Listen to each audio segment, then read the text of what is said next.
আজকে আমি ঘরোয়া পদ্ধতিতে পিৎজা তৈরি করছি। নুন দিয়ে দিচ্ছি, পরিমাণ মতো চিনি দিচ্ছি, সাদা তেল দিয়ে দিচ্ছি, উষ্ণ গরম দুধ দিয়ে আমি মেখে নিচ্ছি। অল্প অল্প দুধ দিয়ে আমি ডোটা তৈরি করে নিচ্ছি।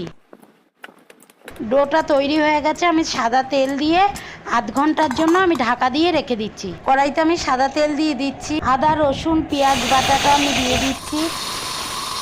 এবার আমি চিকেনটা দিয়ে দিচ্ছি, নুন আর সয়া সস আর টমেটো সস দিয়ে নেড়ে নিচ্ছি।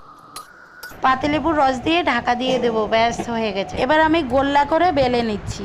বেলা হয়ে গেছে, এবার আমি কাঁটা চামচ দিয়ে ফুটো ফুটো করে নিচ্ছি। আমি একটুখানি সেঁকে নিয়েছি, এবার আমি সস দিয়ে সব কিছু দিয়ে সাজিয়ে নিচ্ছি, আপনারা দেখে নিন।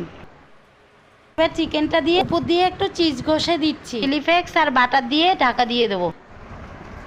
তৈরি হয়ে গেছে ঘরোয়া পদ্ধতিতে পিৎজা। ভিডিওটা ভালো লাগলে শেয়ার করে দিন।